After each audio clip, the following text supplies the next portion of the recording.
No, it's very independent. No.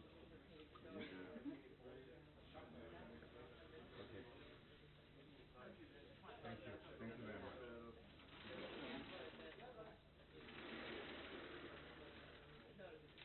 Okay.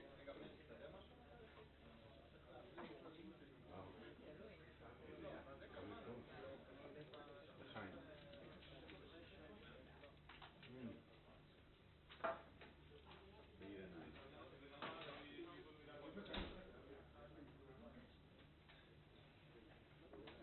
Is this red or green? Okay.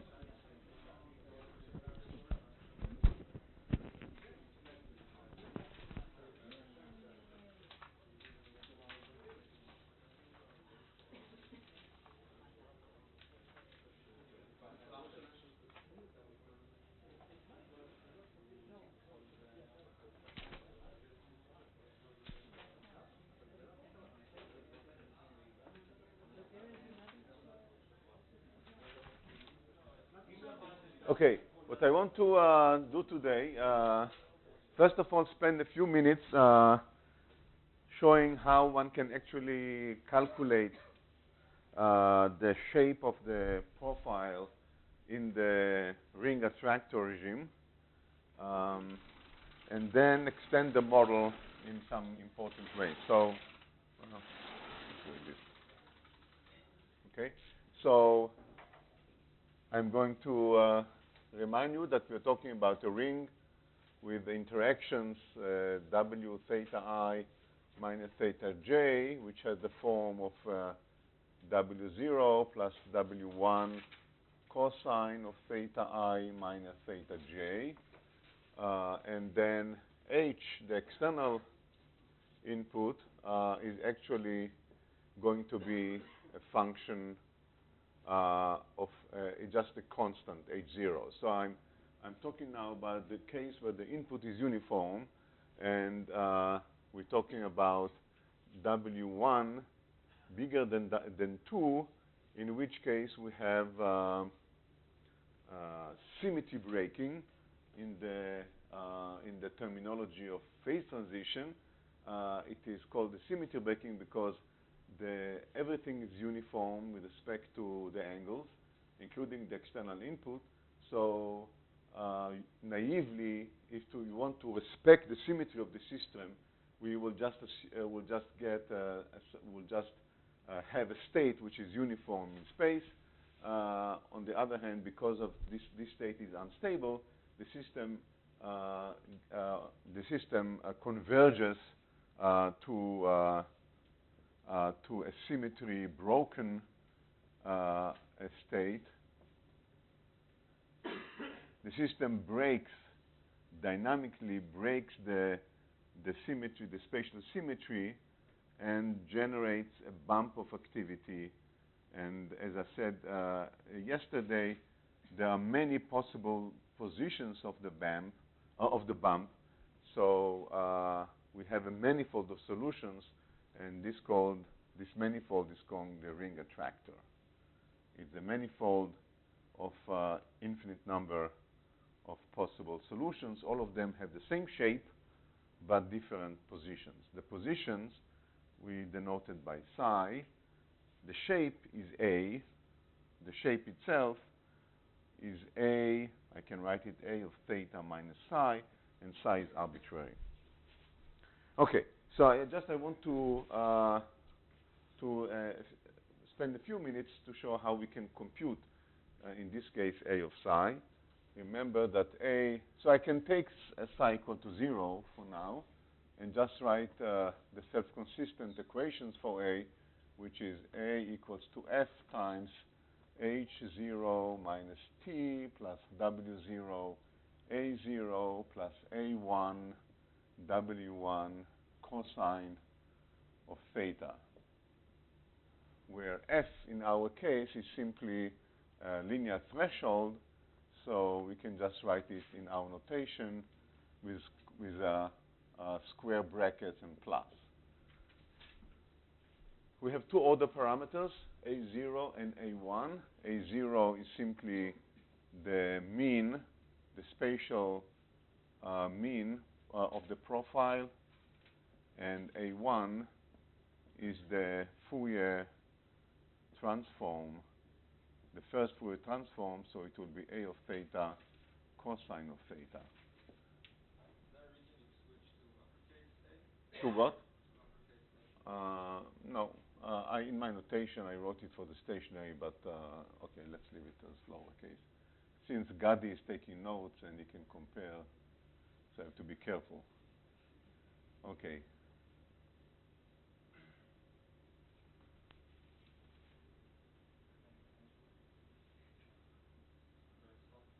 Okay, so in this particular case, that the interaction has only W0 and cosine, and the nonlinearity is simply threshold below 0, it's easy to see that the profile will just be a truncated cosine, right? Because it is a constant, there is a cosine. Whenever it goes below, whenever the whole thing goes below 0, it's truncated. So the profile will be, in our case, again, I centered it around 0, will have this shape of tuning. Simply a cosine, you know, if I throw it like this, you know, if I continue it, it will be the full cosine.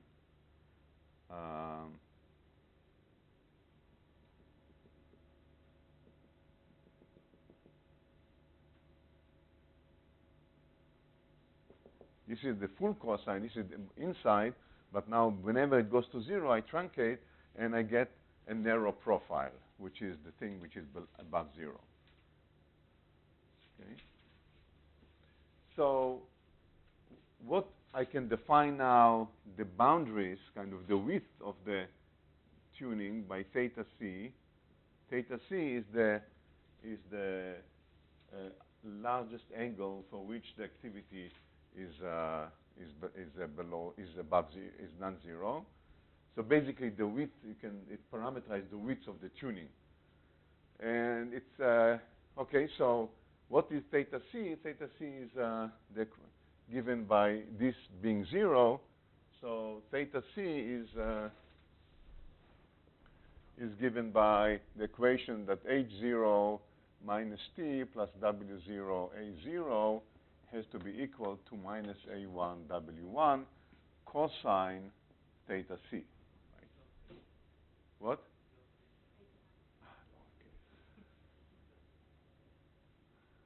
My notes is okay. So I can then so this equation is an equation which couples a0, a1, and theta c.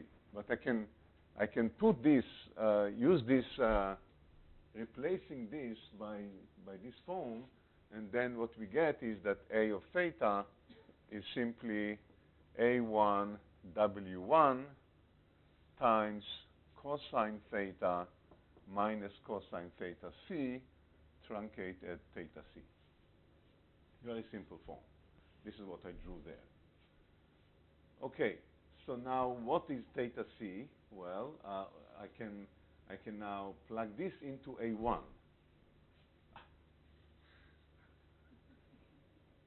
I can plug this into A1 and now integrate this with cosine, and I get an equation that A1 is W1 A1 times some function which I'll call F1 of theta c, which is simply the integral. F1 of theta is simply a purely geometric integral d theta prime of 2 pi from minus theta to plus theta of cosine theta prime times cosine theta prime minus cosine theta. And you can actually compute it, and it's simply 1 over 2 pi of theta minus 1/2 sine 2 theta. 1/2 sine 2 theta. Okay, so this is just a simple geometric no parameters, this function of theta c. And now we have this equation relating A1 to A1 theta c. So now we see that there are two solutions. One solution I can put A1 to 0, but that's back to the uniform solution, which is unstable. So the stable solution is A1 not equal to 0, when I can then divide by A1, and we get simple relation 1 equals to W1 times F1 theta c. So this is an equation which I can explicitly solve for theta c. Simply, this relate theta c to W1, okay? And it turns out that if W1 is equal to 2, theta c is pi, so that's the largest, the broadest profile that there can be. And then if W1 is large, theta c goes to 0. Okay, so we get you get from here you get an explicit equation for theta c as a function of W1.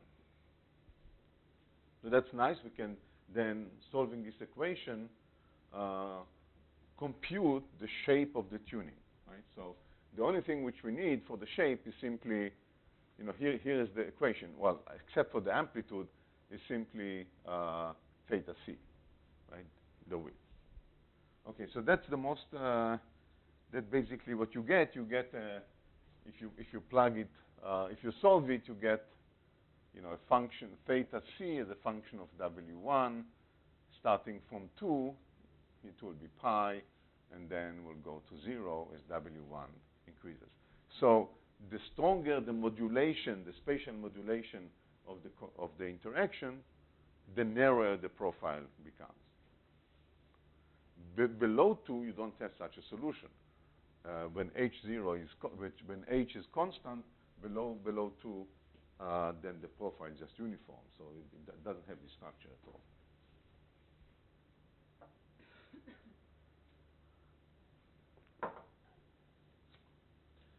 Okay. All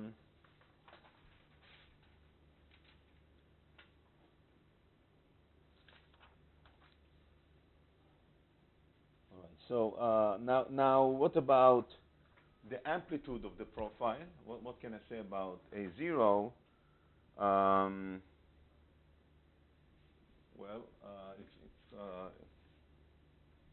It's also not so difficult to compute, because I can now take this profile and just average with respect to the angle. Not the Fourier transform with cosine of this, like here, but simply the integral. So A0 will be A1 W1 times the integral of this, which I'll call F0 of theta c. And F0 of theta is simply the integral d theta prime from 2 pi of cosine theta prime minus cosine theta from minus theta to plus theta. And this one can be also written explicitly as 1 over pi sine theta minus theta cosine theta. There's some geometric equation depending on theta c. So once I know theta c from here, right, so let's call it equation 1, I have here, if I know theta c, I have here one equation which relates A0 and A1 from this equation. And here, as I said before, I have another equation which relates A0 and A1 if I know theta c. So if we call this equation number 2, if we call this equation number 3, then we are done. We know theta c. We have two equations, linear equations relating A0 and A1, one here and one here, and we can solve explicitly the shape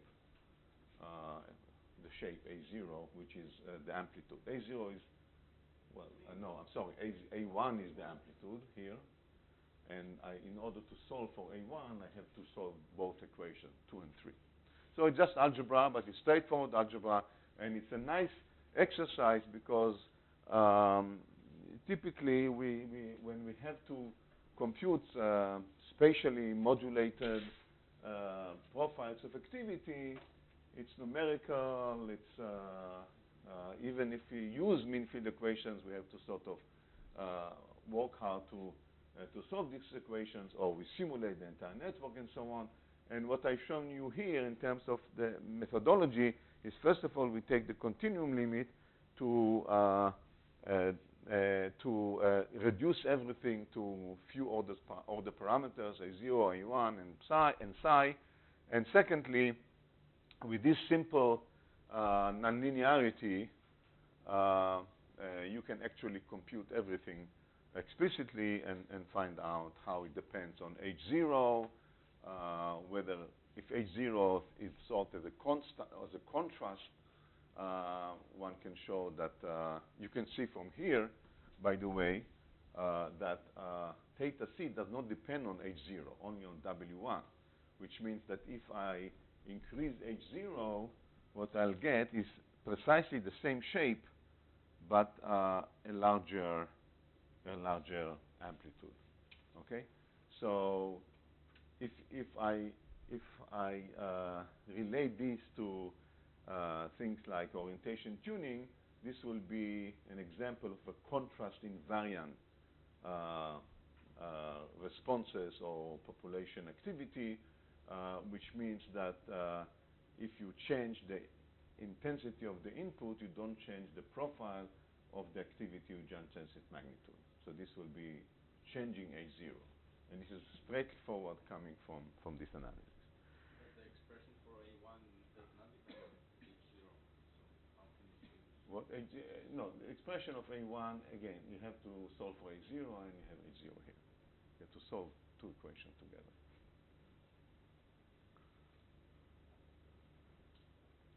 All right. So to summarize, I want to, maybe I'll write it here. I want to summarize the behavior so far of the ring model by what we call phase diagram. Phase diagram is how, what are the different states of the system as a function of their parameters. And the important parameters here are W1 on the one hand side, and so this is 0, and this is W0. And here we have 1 for W0 and 2 for W1 as important points. And what we found is, again, if the input is constant or uniform or weakly modulated, what we have is several regimes. We have one regime which is in kind of the linear stable regime, which is W0 below 1 and W1 below 2. In this case, the system would just be homogeneous. If W0 is above 1, there is an amplitude instability, as we discussed yesterday. So the system is kind of unstable and not interesting.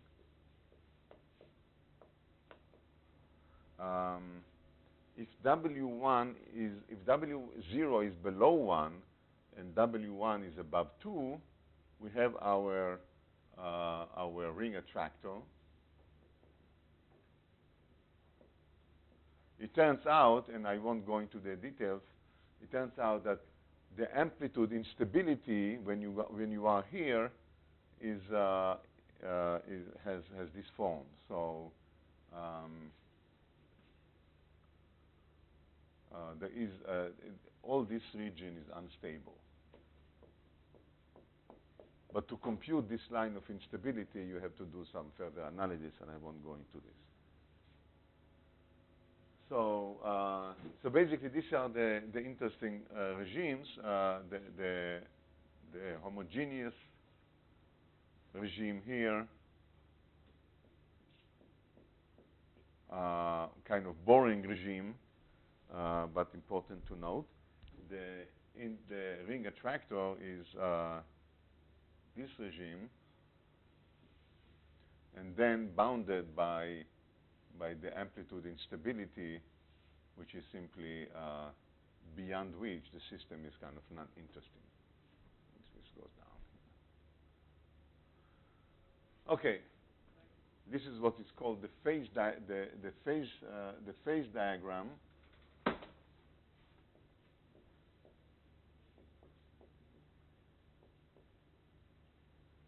of our system. Yes.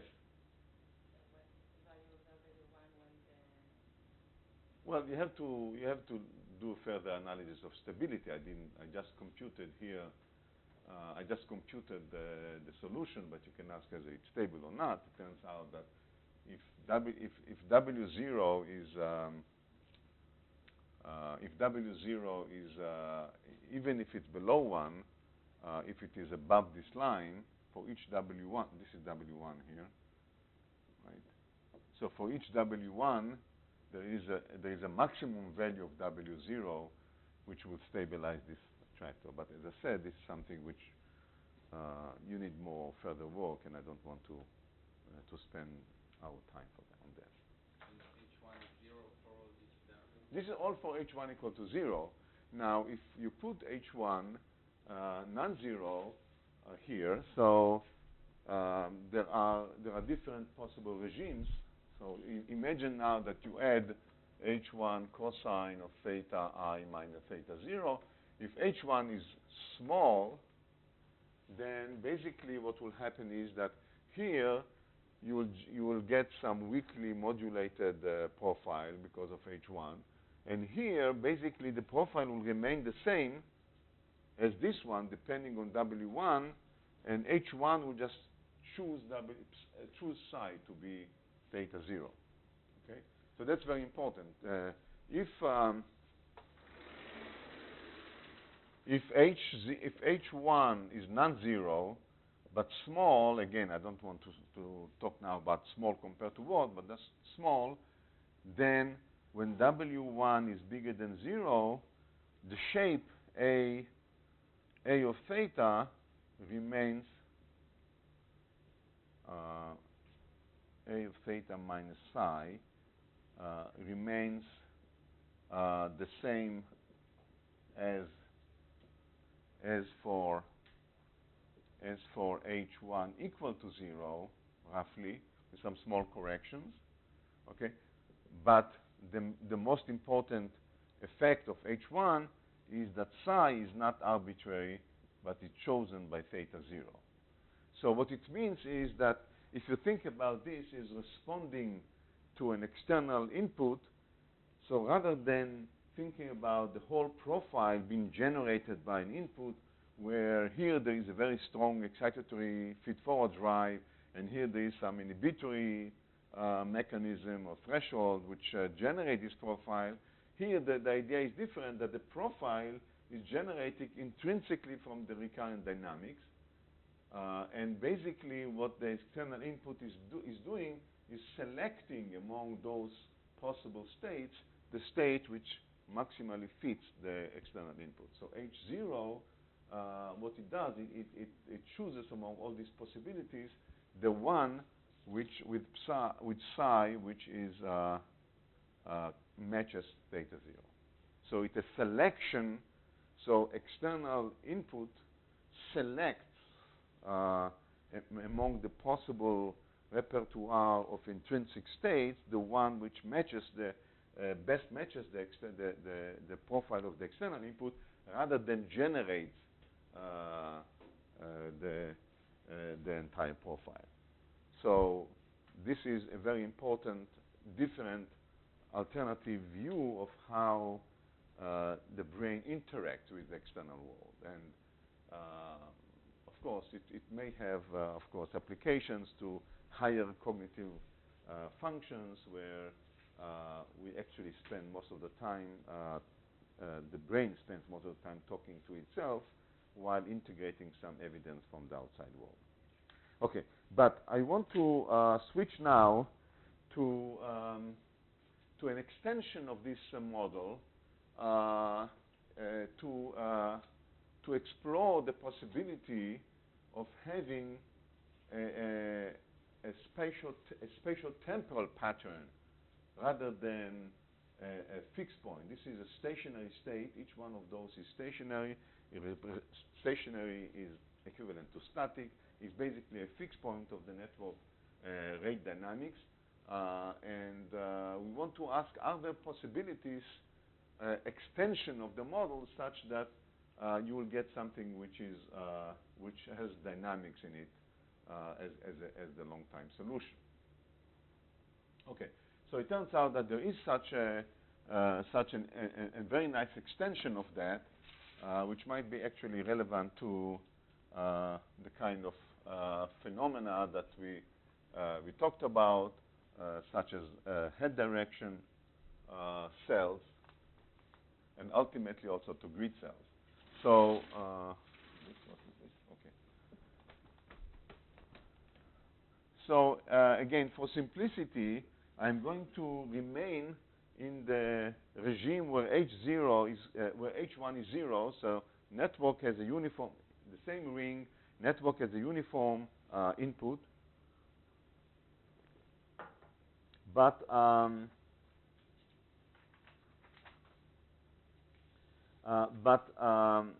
the interactions are not symmetric. Obviously, if the interactions are symmetric, we know that the network must converge at long time to a fixed point. If we want something which is not static, we have to break the symmetry of the interactions. Namely, the recurrent interactions cannot be just Wij equals to Wji.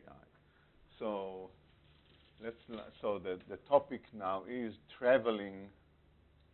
I want to show you that under appropriate conditions, what you get is traveling bump of activity in asymmetric ring.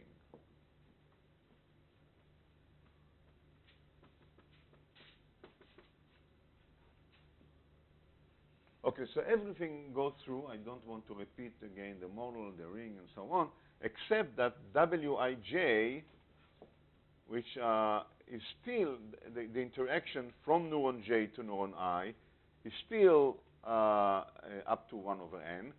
It's still a function of theta I minus theta j, so it is still keeps the spatial symmetry, namely there is no difference from one position to another. It's only a function of the functional distance or the distance along the ring between the two neurons, but it's not symmetric. Okay, and it has the form that the simplest form will be W0 plus W1 times cosine, but instead of just being theta I minus theta j, I add some offset, a phase offset minus phi. So what does it mean? It means that if I have here neurons along the ring, which I'm writing now, this is now theta or theta I. Theta is the angles. So if I look at let's say the neuron, the presynaptic neuron J, so let's call this J. Okay, so this neuron will excite more the neighboring to the right, okay, than the neighboring to the left. Then the same distance but to the left. Actually, the strongest excitation will be for neuron I, which is equal to neuron J, to theta j plus phi, phi distance apart.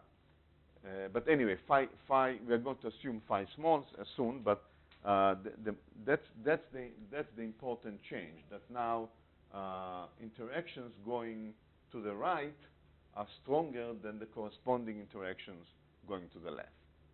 Okay, so intuitively, what we expect then is that instead of having a stationary profile of activity, actually this will be unstable because the neurons in the bump will start to push to activate neurons to the right and generate a bump of activity there, and suppress or less activate neurons in the left, and will cause then the entire bump to move. So that's kind of the intuition why this might generate something like that. And the result of analysis of the network is that indeed this happens. If you do this and you assume phi is small, so let me then call it a lemma, that if phi is absolute magnitude, okay, here I'm assuming phi positive, so this is for phi positive, and the opposite will be for phi negative, obviously. So if phi is much smaller than 1, phi is an angle, so much smaller than 1, you can think about it as, again, smaller than pi, but again, things will become clear later on, but let's say phi is very small, then in this case, the solution to the dynamics A, theta, and t at long time, now I will introduce capital, okay? It is equal to A, capital A, of theta minus omega t. I'm writing it as kind of approximate. This is only true in the limit of phi small, and where A of theta, you know, this is an angle, right? So A of theta is the stationary profile. Profile for theta for phi equal to 0. Namely, which means that this A here is a solution of the equations A equals to H0 minus T plus W0 A0 plus W1 A1 cosine of theta minus omega T. So what does it mean? It means that what the lemma claims. The lemma claims is that if I first let's solve the problem without this asymmetry. So then again, this is theta. We get some bump of activity, stationary bump of activity at some arbitrary psi. Okay, let's take psi 0. Doesn't matter. Okay, now suppose I turn on a small value of phi. What will happen is that this bump, this symmetric bump, will move, and will slowly move. The shape will also be distorted, but the distortion of the shape is small. So to first approximation, the shape is the same, but the bump is simply moving in this direction. So we get a traveling bump, a moving bump, instead of a stationary bump. And the shape is, to first approximation, constant. So the only thing which changes is now, instead of being stationary at some psi, is the psi now is a function of time, and it moves with constant velocity. Okay? And furthermore, omega is, to a first approximation, simply phi over tau, where tau is the single cell time constant. So the stationary bump is not stationary, is not stable anymore, but the shape, but it now the solution is simply a moving bump, where the shape is the same shape as the original one. The original one, I mean, if we put a phi to 0, and the only effect of phi is to generate a constant velocity, slow velocity, which is phi over tau. That's interesting, because now, if this is true, if we can prove it, it's an example where the system can actually generate, in some sense, arbitrarily slow dynamics, not only a fixed point, but also slow dynamics if phi is sufficiently small. Okay, so let's prove the lemma. Okay, so let's prove it. So, are there any questions about this? What the lemma claims? Yes, Jonathan. What tau stands for? Tau is the single unit. We have always tau dA dt. It's the single cell, or the single synapse, whatever you do. The single, the microscopic time constant which we have in the rate equation. This is tau. So omega is units of, omega is angular velocity, so it's angles, radians over time. Okay, so the statement is clear. Now to show, actually, to prove it. Yes. It looks like if phi is very small, so it's just the solution of this. Yes, if phi is 0, it's go back to the original solution. Exactly. So why do we have moving in time? Velocity is smaller. Well, the velocity will be smaller and smaller. Okay, that's a statement. That if you are, that's a statement that if phi is small, so if phi is small, then there are also corrections to A, but they always remain small. On the other hand, the location of the bump, if you wait time, which is like 1 over omega, then the bump will be in a different location. So this is a big perturbation. Right? This is why this is the dominant effect. The dominant effect is that the bump is slowly moving. Okay, so you can say, well, if it's slowly moving, then it basically remains in the same position. No, the answer is no. It's slowly moving, but if I'm patient enough and wait long time, then instead of being here, it will actually be in a very different place. So this is a big effect if I'm waiting for a long time. Okay, so let's just sketch the proof, and you see immediately how it works, hopefully. Okay, so you understand the statement. That's good.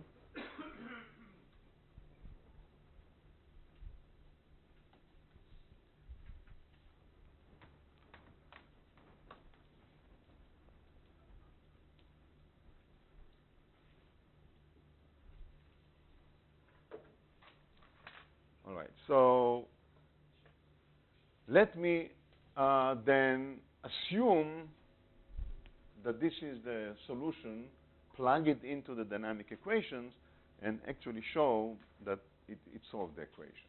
Right? So what I'm going to do, I'm going to put it into the dynamic equations. I'm going to write tau dA dt, right? So tau d a theta minus omega t dt.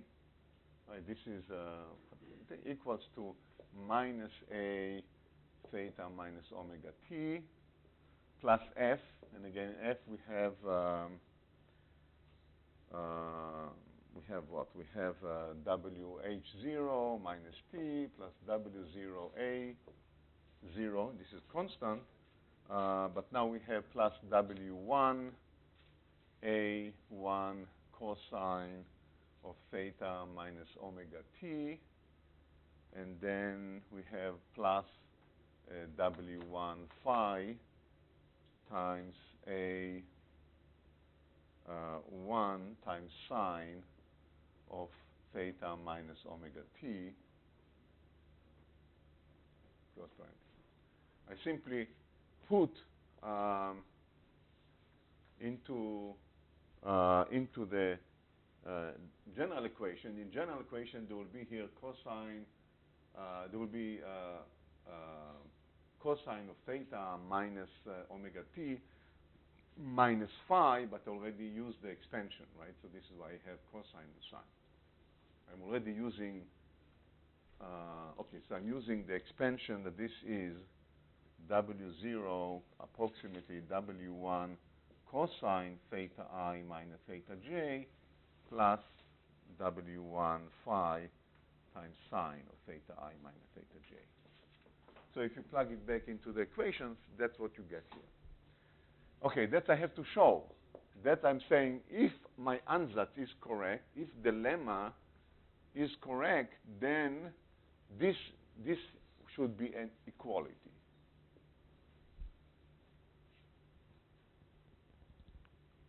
Okay, so again, here I should have minus phi, but again, I'm using this expansion. So again, okay. Fine. If you leave the f as it is here, it's also The f is the same nonlinear input-output nonlinear of a neuron. the f here is like the f here.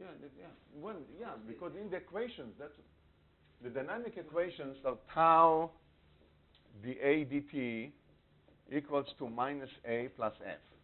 That's the equations. I just plug my ansatz for little a. No, but we find A to be this, so all No, that's not the definition of F. That's the definition of A. That's a self-consistent equation for A.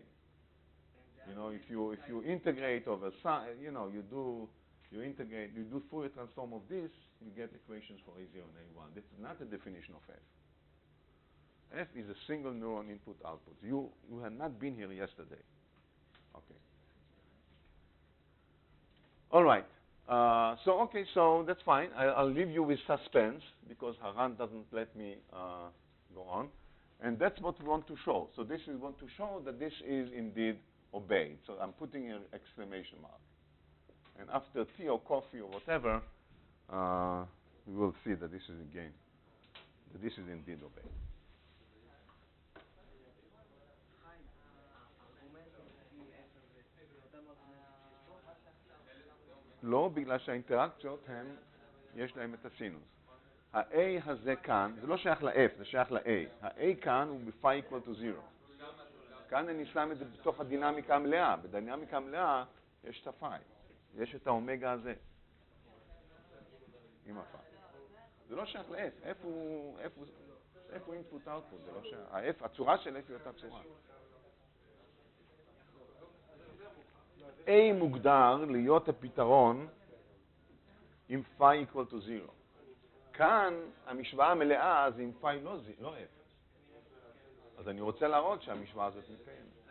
אם phi היה 0, ברור, אם phi היה 0, אז זה היה 0. זה פשוט שוויון. והיינו מקבלים, זה שווה לזה, נכון? בסדר? זה בדיוק השאלה, מה האפקט של phi? קודם כל, כן. למה טל? כן. למה אנחנו מחפשים פתרון שהוא באמפ? כי זה הפתרון, אבל זה גם יפה, לא? לא, אמרת שזה איך שמתקשר אני אקשר. אוקיי, בינתיים, תהנה.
בוא נתחיל ממקרה יותר פשוט, שיש לי תחום על I. מה זה ממש? יש לי תחום על I של HIA. של A הוא קבוע, לא רגע.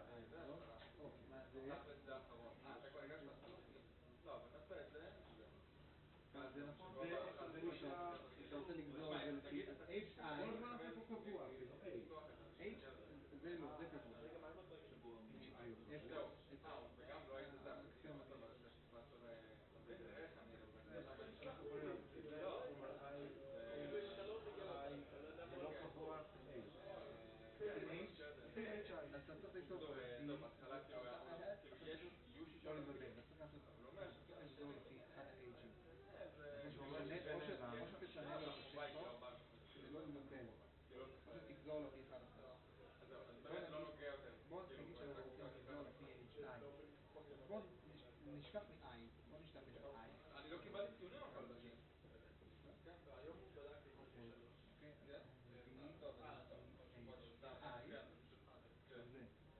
ובאזר ה-HI הוא מופיע פה רק פעם אחת, זה אחד מהחסרים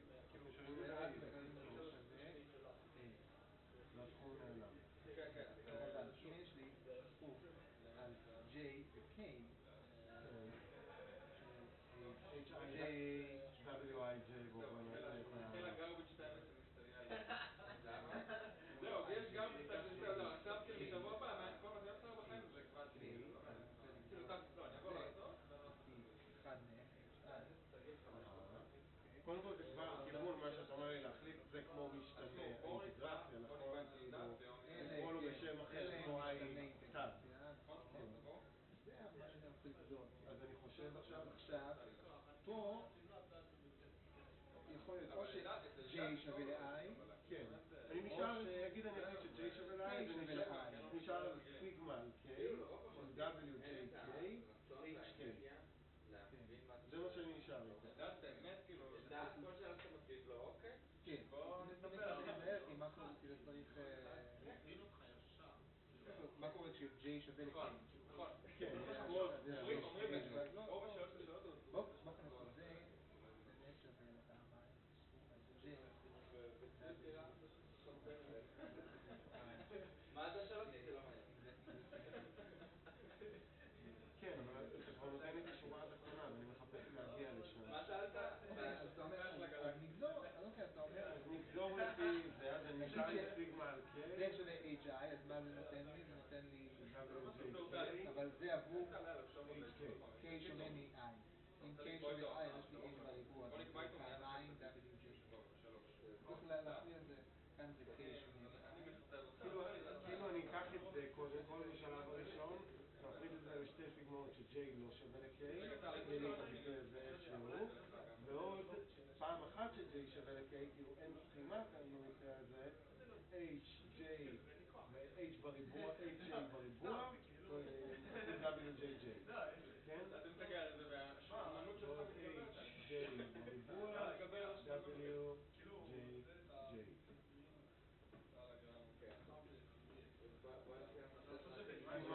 כאן זה כמו שזה היה. כאן זה כמו שזה היה, סכום על J. למה סכום על J? לא, אני מבין. זה החלק השני. זה החלק למרות שאתה למה סכום על J?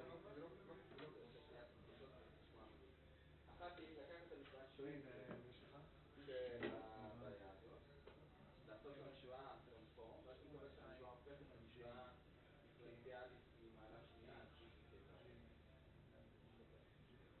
ובאותה דרך אפשר לפתור גם את שאלה אחת בדמיון. עכשיו, המשוואה הזאת זה משוואה דיפרנציאלית חלקית, כאילו, K ואומגה, K ואומגה זה פונקציה של 4 משתנים, ויש שם גבירה, אומנם רק על פי אחד מהם, כאן זה סכום גם על J וגם על K, אבל רק שהם שונים זה לא זה לא נראה ככה, כש-J שווה 1 אז K הולך מ-2 על K, כש-J שווה 2 אז K הוא 1, אבל ככה הוא משווים סכום על J רק שלא שווה K, אז גם K לא שווה J, סכום J לא שווה K או K לא שווה J נגיד? כן, סכום על J זה K, J שווה K, אוקיי, עכשיו את זה אתה יודע, זה אני גוזר לפי HI עכשיו אתה גוזר לפי HI אז זה נותן פעמיים HI WII ואתה גוזר את זה לפי HI אז פעם אחת J שווה ל-I אז אתה מקבל סכום על K שונה מ-I שזה פעם אחת K שווה ל-I ואתה מקבל סכום על J שונה מ-I שזה ואז זה סכום על J אני אמר שזה נחמד. J H J זה עוד סכום על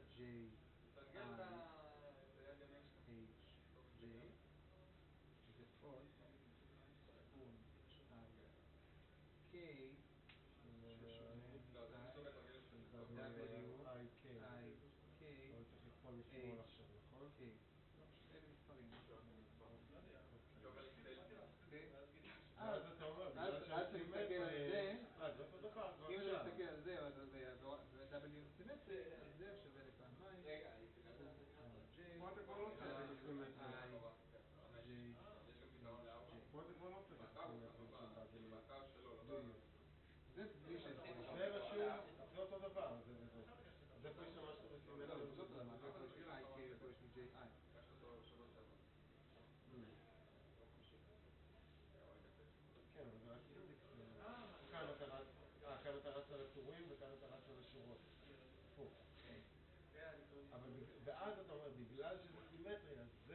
תכלס וגם כמו ב-7 זה, ו-5.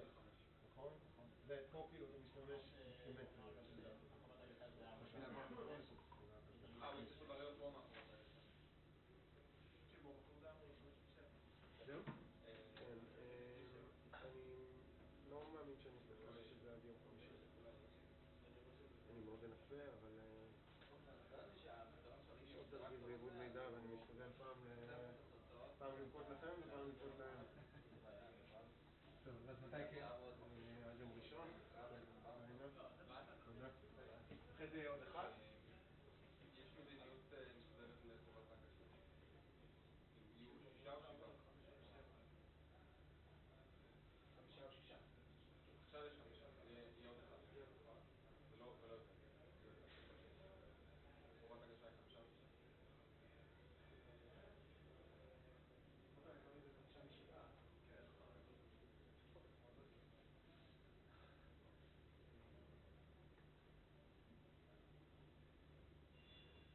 נראה למה יש לך בעיה.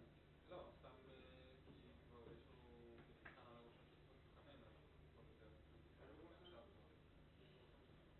כאילו זה לא יותר מ5 זה בסוף. כן, לא יותר מ5. חובת הגשה. חובת הגשה לא תהיה יותר מ5. לא. מה רותי אומרת? קיבלתם את רותי? גדי פה, תכלס גדי הוא יודע יותר טוב מכולם. גדי, מתי המבחן? ב3 בפברואר. אחי, היה לו פה ויכוחים שואלים, כולם קבענו מבחן. גדי יודע. גדי אומר למזכיר עוד מה? איזה מבחן? כדאי גם לעדכן את רותי. לא, אבל כאילו, זה לא אני הקל לעדכן את רותי, היה פה שיחה, דיברנו. לא, זה השלישי אמרתי של פברואר, אבל רותי לא יודעת. כן. זה כן, פשוט השנייה, לא? רגע, זה באותו יום באמת? אפשר להקדים ביום. אני לא מקדימה, היא כבר מאחרת. רגע, מה עם חמישי? מה אמרנו? יש הם רוצים שבועיים ללמוד.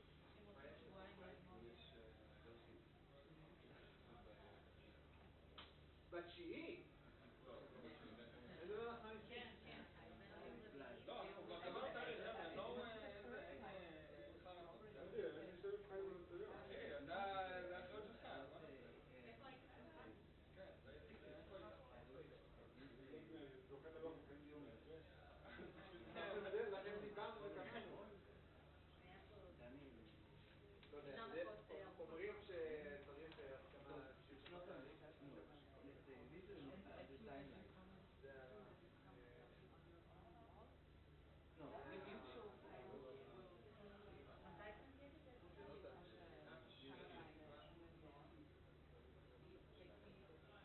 when the probability that we will appear 12 hours later.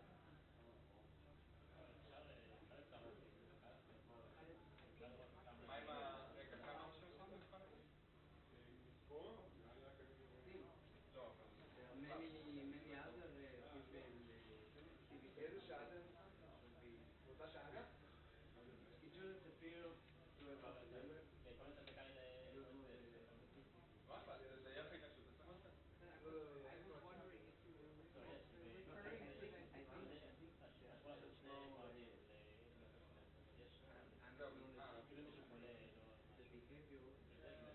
לא נכון. we don't see the situation. לא נכון. גם עכשיו לא, זה בעיה, כי זה גם בתואר ראשון, גם בתואר ראשון זה נכון רק עבור קורסי חובה, שזאת השנה שאתה אמור לקחת אותם. אפילו אם זה קורס חובה וקורס בחירה שאתה לא חייב לקחת באותו זמן, אז אני אומר לך בעיה שלך, כאילו...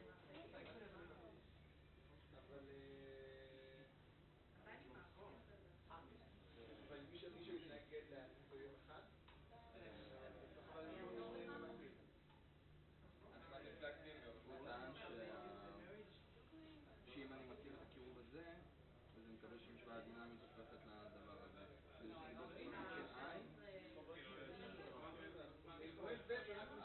מה שהארגומנט של F ו-I, ויש שם צריך להיות שם F ו-I,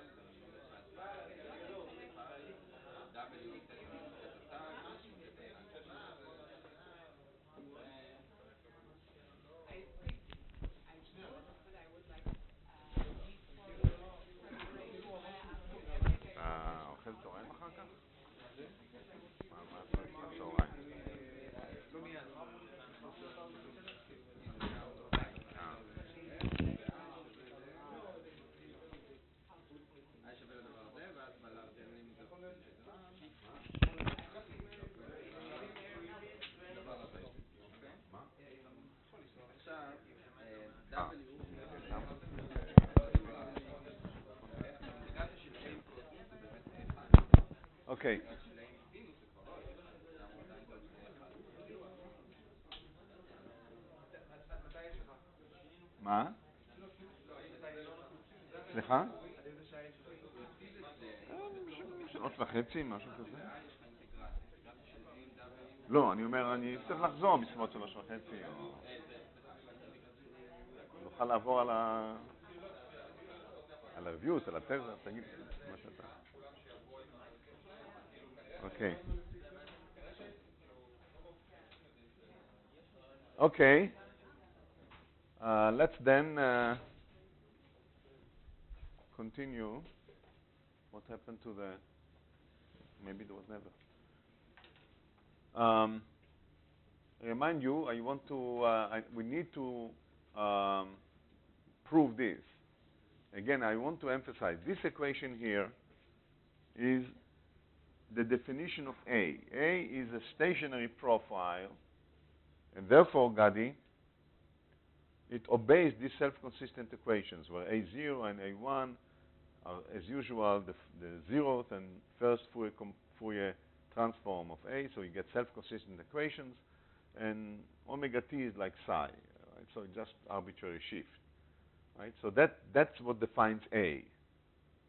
A is the stationary profile for phi equal to 0. There is no phi here. Now the lemma says that for small phi, if we use this into the full dynamic equations, this will solve the dynamic equations, right? So here are the dynamic equations. Now here I put inside the recurrent input, I put the full interactions with phi in it, and therefore I have this phi sinus theta minus omega t inside the argument of f. Okay? So the question is does this equation hold? Yes. When you insert the approximation for W inside I, then you have an integral of A with sign, and this is not equal to A1. So why is the great factor of sign? You're right. There is a correction in principle. Okay, so in principle there will be also corrections to this to A1. It's A1 and A0. So what I'm going to assume that A1 and A0 here, right, are the same as this A0 and A1. So maybe I should emphasize it by saying that in this equation I'm assuming that this and this,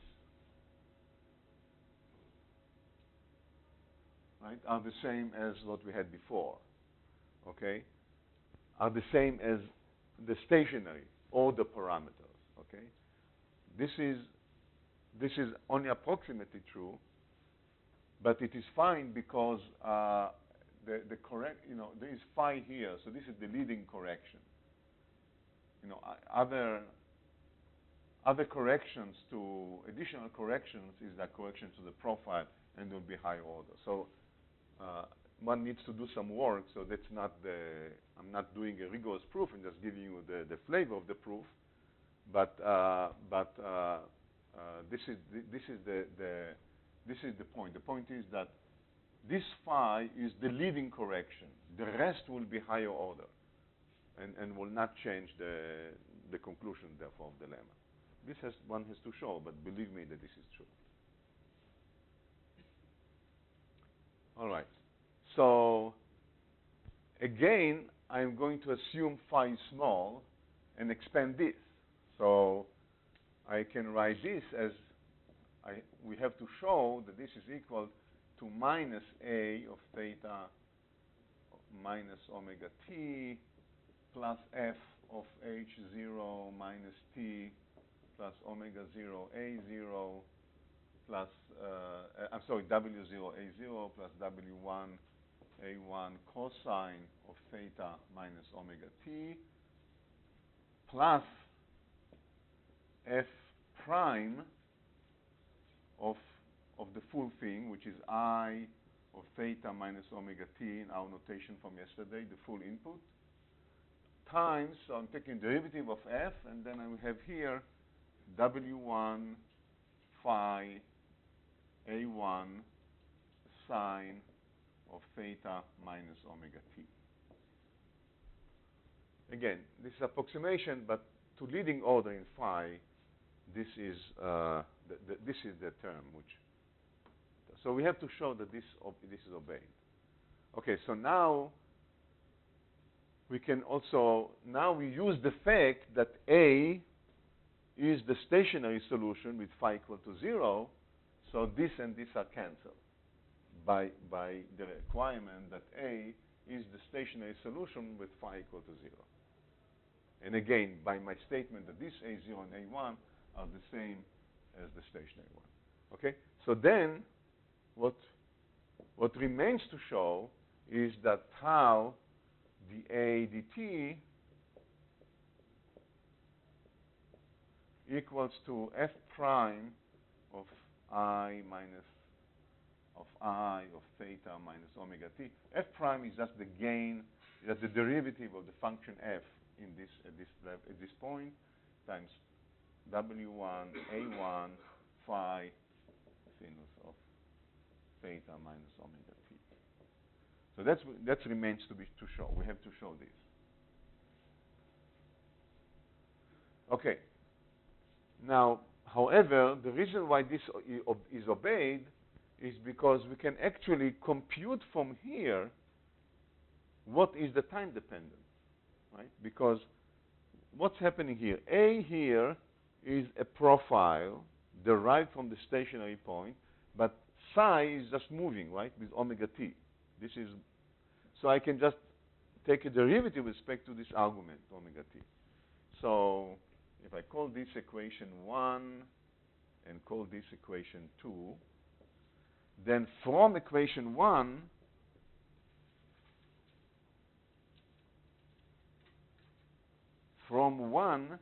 I can write that dA theta minus omega t dt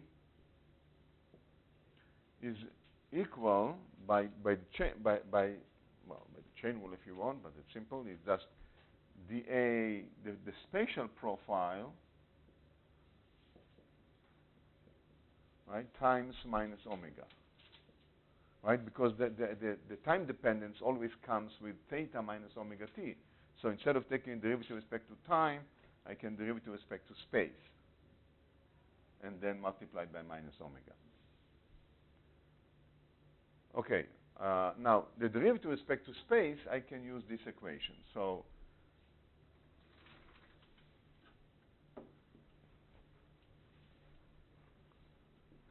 we can write now what is dA dt,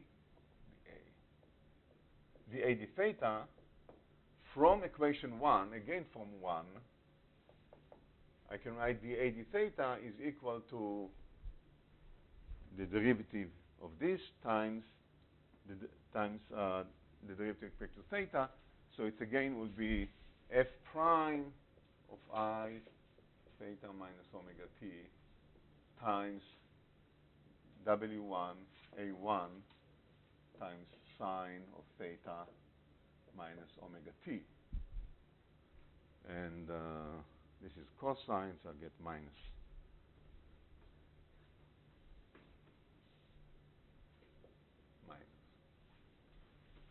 Okay? So you see that if I put it back here, I see that indeed the ADT has the same form as the dynamics, is f prime times sine theta minus omega t times this constant. So now all that I have to do is to equate the constants. In other words, to take this constant here and to equate it to what comes out of here, which is W1 A1 with a minus sign times minus omega. So what we get is that minus omega, if I multiply by, from here, if I multiply by tau, we get minus omega minus minus. So we get omega tau equals phi. I mean, these terms are the same, omega W1, A1, but here there is phi, and here there is omega. So that's what we get. Okay? So we have shown that with this choice of omega, indeed, this moving profile is the solution to the dynamic equation.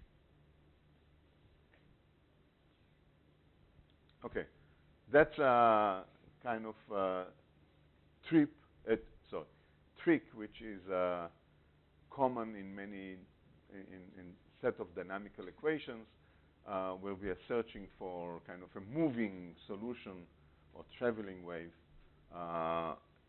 and if the movement is slow enough, we can use this kind of perturbation analysis to actually solve for the velocity of the movement, or in this case for omega. All right. So any questions for this? No questions. Okay. So now, if you want to connect it to the biology, there is a problem. So let's think about the head direction case. Suppose the animal is rotating its head. The rat just moves in some arena, or a monkey is sitting in a chair and you move the chair, or whatever it is. We know that what the head direction cells will do will just follow the movement of the head, right? I mean, that's what the head direction are. The bumps will just follow, the bump of activity will just follow the movement, the rotation of the head. Okay, so this will be kind of in principle of such a system that if the bump is moving, right, in some velocity omega, then now if I look at a single neuron, A of particular theta and t, and plot as a function of time the activity of a single neuron, and again it will be kind of moving. The activity will go up and down as a function of time as the bump of activity passes through the location of the neuron. So this is from the perspective of a single neuron, and this is from the perspective of the network. This is a function of theta at any given time. This is a function of time for given theta. Okay? So this, in principle, is a model, could be a model of, for instance, the dynamics of the network, or the dynamics of a single neuron in a head direction network when the animal is moving, or when the head of the animal, in this particular case, is rotating around 2 pi. You have some angular velocity information which will drive the bump. However, the problem with connecting this to head direction is that the velocity, or which controls the movement, or the parameter which controls the velocity, is this phi, is this offset in the pattern of the recurrent connections. Okay, so Haran, it's not obvious how this can be connected to something like the velocity of the head. Right? What we want is a bump of activity that moves in precisely the angular velocity of the head, right? So that at any given time, the location of the bump codes the angular position of the head. If the head doesn't move, then it's stationary. If the head moves, then it follows the head.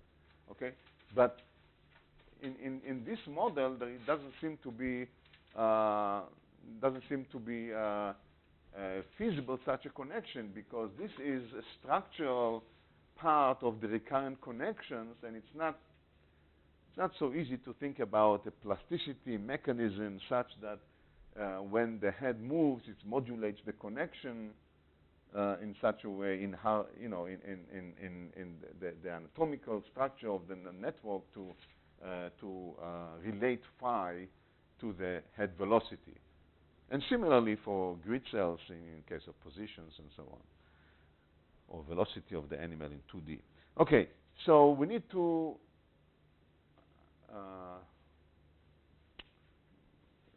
you have a problem with that? No, it's not realistic. Well, okay, so we have to be imaginative, right? Okay, so the idea then to solve this problem is to say, well, let's think about mechanisms that will generate an effective asymmetry in the connection. So you can, in some sense, you can say the functional connection will be asymmetric, although the hardwired connectomics connections don't have this phi, or don't by themselves support the movement. Okay, so we want to break the symmetry in a functional way. Okay, so how do we do it? Or one way to do it is the following. Maybe there are more than one way. I'm sure there are more than one way, but a model which has been popular both in the head direction case and in case of ring cell of grid cells is the two-ring model or two-ring network. Okay, so now it's an interesting extension, two-ring network.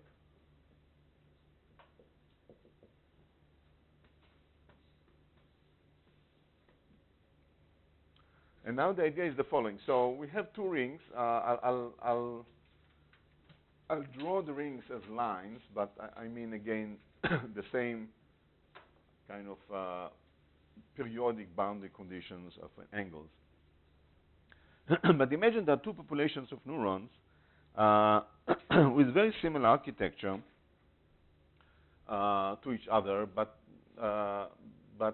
you can think about them as kind of one is on neurons or another off neurons, or analogy to that, or you can think about them as one preferring one direction of the velocity of the head, and another one in the opposite direction. So kind of two neurons that have opposite tendencies.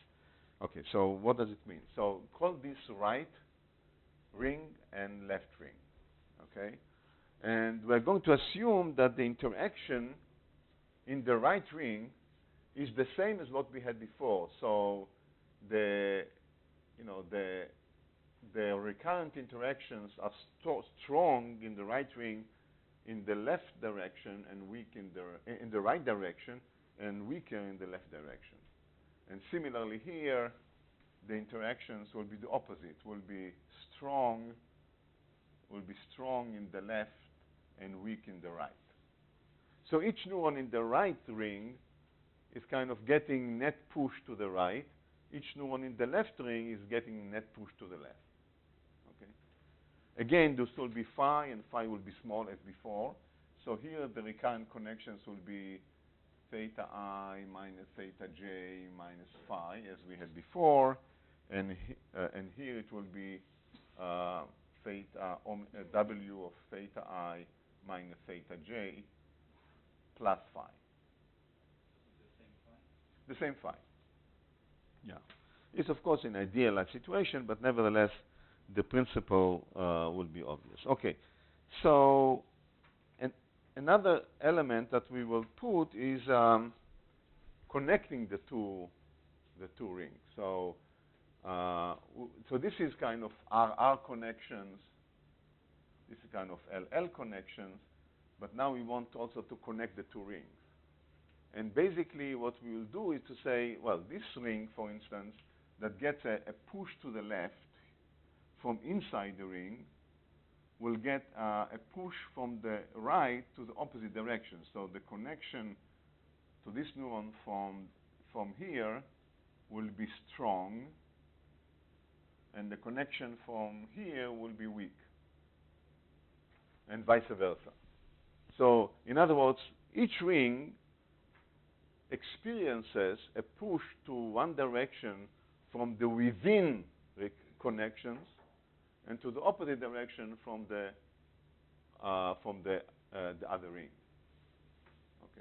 Now, and again, let's assume that that they're the same functions, right? So this will be plus phi here, so this will be minus phi. And conversely here, the connections in this direction will be plus phi. Okay? So what happens now? So without writing, the details and solving, you can see what happens. What happens is that basically the asymmetry is cancelled, right? Because what will happen is there will be a bump of activity stationary in both places in the corresponding location, and the push to the left will be countered by the push to the right from here, and vice versa. So if you go through the algebra, you get a stationary solution actually, which I can write. Okay, let me write it here. Well, here, A of theta. This is for both neurons. For both rings, it will be the same.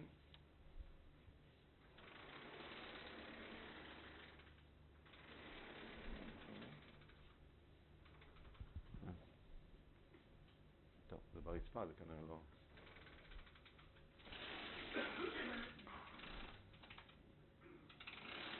Okay, try this. Okay, so far we'll have a stationary bump here and here, which will be at the same location, arbitrary location psi. So let's take psi 0, and again it will solve the equations that A of theta equals to F. There will be some H0 minus threshold. There will be W0 A0. Now I'm using capital A. And then here there will be W1 A1 cosine of theta minus phi plus cosine of theta plus phi.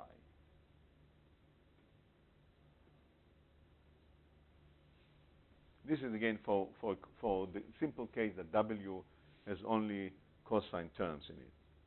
So, why this is so? Because one term, for instance, if I look at the right ring, so this will be the contribution from within the right network, cosine theta minus phi, and this will be the contribution, exactly the same contribution from the feedback from the left network, and similarly for the other network. And again, A0 and A1 has to be solved, self-consistently with these equations, and W1 is above, well, maybe in this case 1. There will be because there are two contributions of W1 is above 1, there will be such a solution, something like that, close to 1. What? Well, you can expand it again and write it as cosine theta minus phi sine theta. You can also combine them, yeah. But for now, it's not important. Just I wanted to give you the, you can compute for A0 and A1. Basically, what you see is effectively like a symmetric network, where the connections are cosine theta minus phi and cosine theta plus phi, right? Because there is asymmetry from here, but there is the opposite asymmetry from the other connections. And I combine them here together. So maybe there should be, well, if the connections here are only W1, then it should be this. Okay. It depends. If I also have W0 in the inter-ring connection, then there will be 2 here also. 2 contributions. But yeah, right here too. If I'm assuming that WRL is the same as WLL, except for the opposite from L to R, it will be like from R to R, but with the phi, with opposite phi, the phi goes to minus phi. Okay. Anyway, so but again, I don't want to get into the details. The principle will be the same. You solve this, and for W1 bigger than some value, you get a profile, a stationary profile, And this stationary profile will characterize the activity, right? There will be some stationary profile here, stationary exactly at the same place, and they stabilize each other. The tendency to move is stabilized by the input from the other ring. So both rings have the same equation. What? There's the same equation for both rings. There's time equations, but I claim that the solution will be a stationary solution. So how But the does initial, What? the initial condition is there this length on each ring. Well, then they will, it's true, then the initial condition will, suppose I start from a bump here and a bump here, then there will be some initial condition, then there will be some transient, and then they'll lock to each other. Okay? And that's what they'll do. They'll lock and they'll stay in a position. Which position depends on the initial condition and so on. The dynamics has a different A for the calculation, but the stationary is 1A. Yeah, in principle, there are dynamic equations for A, R of theta in T, and A, L, and theta in T, and I have to put here A0R, A1R, and A1L, because there are two contributions. You have to do the full. I'm not solving you know, from scratch, everything. I'm just using your imagination and intuition at this advanced stage of the course to see that something like that will happen. how does it solve the problem of The what? how does it solve the problem? Well, I'm building the drama. Okay. So, yes. Just to make sure for the last time, afterwards when we read the lesson notes, every time when we see uppercase A, it's a lowercase a, every time, or you change it? Well, Hard question. I take it not as a question, but as a comment. And I'm again using your imagination to know what's going on. Okay. So, all right. But again, I'm using capital A to your question and previously to emphasize the stationary solution. All right. So, okay. So now, as Matan said, well, I'm going backward. Instead of moving something which, you know, it wasn't clear how to put external information, here I'm complicated the architecture, but I'm back into a stationary solution. Now comes the trick. The trick comes the following. So far, I have assumed that the input, the external input to the two networks, there is a uniform input H0 here, and there is a uniform input H0 here. I'm assuming they are the same, they're identical. Then this is indeed what happens, okay? However, imagine now that H0, the uniform input, is different, slightly different, the right ring versus the left ring. So the biology is that we think about the uniform input as carrying information about the velocity, the head velocity, the animal velocity, okay? So this is a velocity information encoded in H0. There is no position information. H0 is constant in space, so it doesn't carry position information, neither of the head nor of the animal or whatever, but it carries information velocity, for instance, from the vestibular system. Okay? So you can imagine that these two rings, if they are not coupled, one of them favors in one direction, velocity in one direction, and another ring favors velocity in other direction. So H0 will be modulated by the velocity in opposite ways. Okay, so I'm going to assume that H0, let's say, of R is H0 times some constant times the velocity, the external velocity, let's call it V. Again, it is the velocity signal from the external system. My notation, alpha, yeah. And then, R, here, plus, doesn't matter.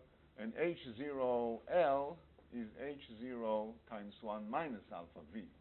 And again, I'm assuming that V is small or alpha V is small. Let's call it V small. Again, with whatever units, characteristic units are, let's just say V is small. So the difference in the bias between the two rings is small. Okay? So now I'm breaking the equilibrium between them. It's like the Cold War when one of the empires is actually gaining a slight edge. Okay. So, for instance, if the uniform input to the R network is slightly larger, so in other words, if V is positive, then the bump will be slightly bigger. Then we're not getting this equilibrium anymore. So one term will be slightly bigger than the other term. And then you'll effectively generate an asymmetry in the network. Okay? Yeah, well, if for now let's think about velocity independent of time, constant velocity. We'll come to it. No, velocity. Let's suppose constant velocity for now. What? Let's assume that I'm moving my head in constant angular velocity, or I'm running on a treadmill like a rat or a mice in a constant velocity. We'll come back to the more general case. Let's assume the velocity is constant. So then V is just a number. Okay? For now. So our neurons get the same Even if it was time dependent, doesn't matter. Whatever, if V was V of t also, the fact that it is everyone gets the same input has to do with the fact that there is no theta here, right?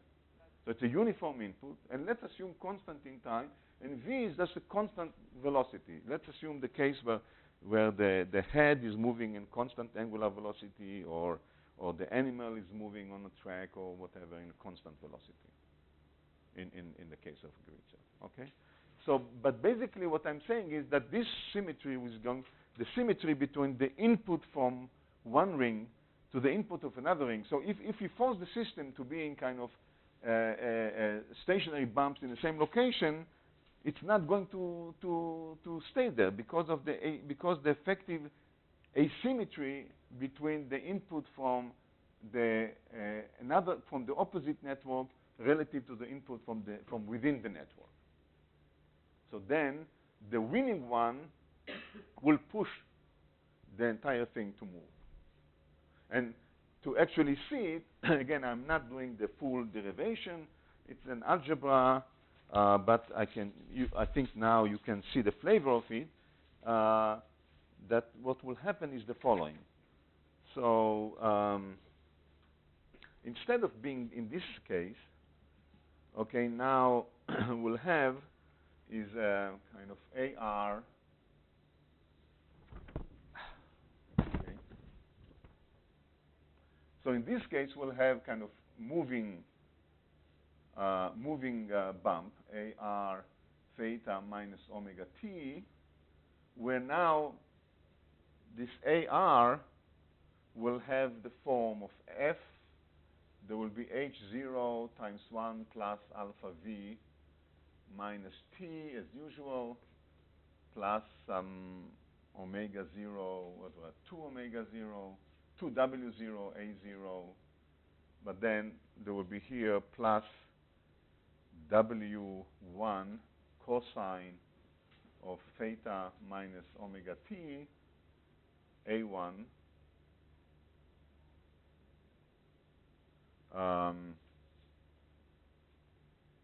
let me call it 2. I'm assuming phi is small also. And now I have here plus delta A1 times cosine of theta minus omega t.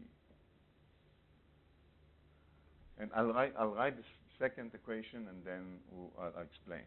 And AL theta minus omega t is again, AL also is a moving bump, and here there is H0 1 minus alpha V minus T plus 2 W0 A0 plus 2 A1 W1 cosine theta minus omega T minus delta A1 cosine of theta minus omega T. So what what I'm putting here is again the same ansatz of a moving bump. So I'm putting into F the stationary, but corresponding to in AR to input which is slightly larger than in AL. But also I'm taking into account the fact that if the input H0 is slightly larger in one R, the profile will be slightly larger than in the other one, and even when they are moving, this profile is slightly larger, and this is the delta A1 which I'm putting here, which will be in one sign here and another sign here. Now, what is delta A1? Well, kind of equation that we had before. You know, in the beginning of the lecture, we saw that the amplitude of the bump depends on H0, and therefore also A1 depends on H0. So I'm not going to do the algebra. It doesn't matter.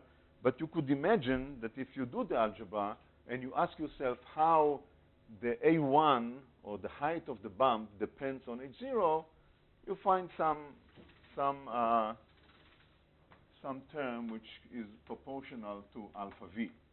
So I'm just going to assume that if you do the algebra for a stationary bump, we will get that delta A1 is some constant beta times V again, right? Because the delta A1 is the change in the amplitude or in the A1 due to the alpha V.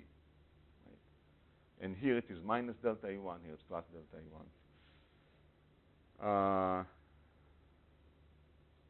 The omega of the different A is with respect to the different B? Or Can you repeat the question? The omega which you write for AL and AR is with respect to its own space? I mean, the omega is the well, the omega is the velocity, is the constant velocity of the two bumps. Well, no, but exactly. But I want to find what is phi exactly. It's not this phi. It's not simply this phi. You see, look here. The phi itself doesn't generate a movement, so it's not simply phi. Because without alpha v, there was no movement. So it's more subtle than before. It's not simply the phi, because the phi by itself stabilizes a stationary bump in both rings. What breaks the symmetry between the two rings and generates a bump of activity is actually alpha v. Okay? And if you go through the algebra, you find that delta A1 is beta v. So this is like what we had sine, cosine plus what? Okay, so what happens here? I have AR, I have L, I have delta V. Okay, so okay, very good. So now I'm putting bet phi.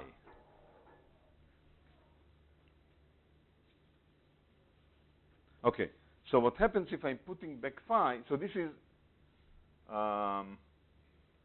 okay. So again, I'm skipping. I'm putting beta v. I'm putting back both v and phi, and what you get is AR of theta minus omega t. You get as f of H0 1 plus alpha v plus W0 A0 2 plus W1, and what you get here is A1 1 plus beta v by 1 doesn't matter cosine theta minus phi and plus A1 1 minus beta v times cosine theta plus phi. So now I'm putting both, both the v difference the difference between H input to the two rings and the phi. But now there is no, now they're not the same, right? Because you get here cosine theta minus phi coming with plus beta v, and you get here cosine theta plus phi coming with 1 minus beta v. What happens is that the two inputs, one from inside the network is bigger because A is bigger, so this is this term here, and one is from the other network L, which is smaller because the amplitude is smaller, so this is 1 minus beta v. Now, if you take phi to be small and v to be small, and you expand, then what you get is, as before, that W is 2 phi beta v divided by tau. Right? What? Tau. Tau is our same equation before. Somebody asked about tau? Omega though, right? Not W. That's omega. Okay. So, yeah. The delta A1, so when I drive one network with a slightly larger uniform field, the profile, even if it doesn't move, even if phi is 0, or there is, let's say phi is 0, okay? The profile will be slightly larger in one ring than the other. And A1 corresponding will be slightly larger. And one can compute, suppose you have just one ring and you just change H0 slightly, what will be the effect of A1? So this is this equation. You go through the algebra similar to what I did in the first part of the lecture, and you find that if H0 here is slightly bigger, if the input is slightly bigger here than here, then A1 will be here slightly bigger than here. And therefore, there will be, this is what I denote by delta A1. Now, what is the effect of it? The effect of it is that if I am in the right network, the input, the recurrent feedback from within the network will come with a slightly larger amplitude than the recurrent, than the feedback from the left network, because the left network comes with a smaller amplitude. So this is this difference in the amplitude of the two networks. So now this doesn't cancel each other. So again, if there is omega t here, should be omega t here, should be minus omega t here. So now it is effectively, now if I can write this as cosine theta minus omega t and expand in phi, and I get, okay, so if you expand this, if you just expand this term here, you get W1 times 2 times A1 times the leading term will be times cosine theta minus omega t. This term will not have a linear term in phi, because it will be cosine theta minus phi plus cosine theta plus phi, so it is phi squared. So there is no, so this term doesn't come with a linear term in phi, but the other term coming from 2W1 A1 times beta V, there will be cosine minus cosine, so there will be a linear term in phi as before. So there will be phi times sine theta minus omega t.